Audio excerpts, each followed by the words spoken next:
la première chose que je peux dire sur ce spectacle, c'est que ce qui est important, c'est qu'au début, c'est-à-dire il y a 2 ans, on a fait un travail sur l'abécédaire de Gilles Deleuze, et c'était un travail de recherche qu'on a fait ici au Phénix, hein, et c'était pas du tout, mais pas du tout, je le dis vraiment, c'est honnête, hein, c'était pas du tout pour faire un spectacle.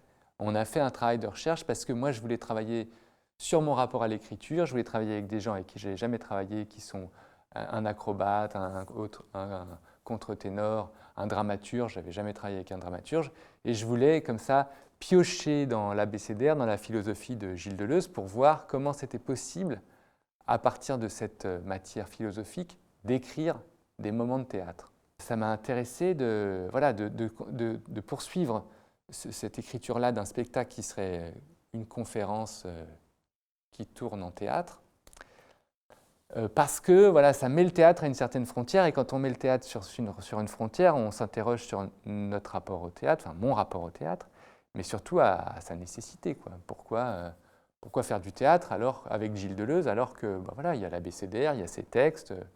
Est-ce que tout ça ne suffit pas? Pourquoi est-ce qu'on aurait besoin d'en faire un spectacle? Donc ça pousse le théâtre à une certaine limite, et cette limite-là, elle est intéressante parce que pour moi, j'ai l'impression d'écrire quelque chose de nouveau pour moi. Pour les autres, j'en sais rien, mais pour moi, j'ai l'impression d'écrire quelque chose de nouveau. Donc on a continué à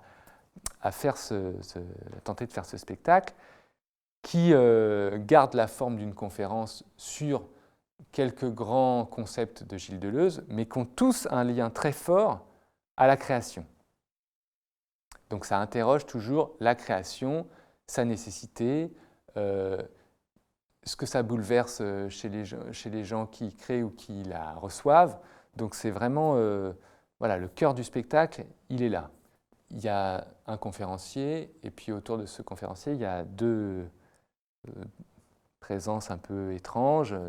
Il y a un comédien chanteur et un acrobate danseur qui sont là et qui répondent à la conférence ou au discours du conférencier par des choses qui ne sont pas du tout de l'ordre du discours, qui sont de l'ordre de l'acte théâtral, un chant, un saut, et qui parasitent beaucoup, ou qui dérangent beaucoup un discours qui pourrait se tenir comme dans une conférence. Donc la conférence, elle n'a jamais vraiment lieu.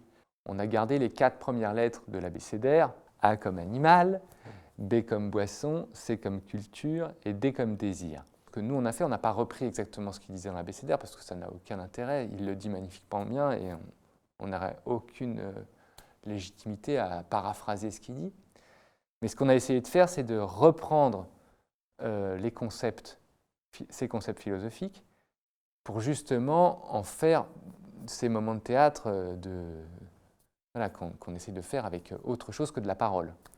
Donc finalement, on essaie de faire du théâtre à partir de ces concepts en respectant le cadre ludique de A, B, C, D.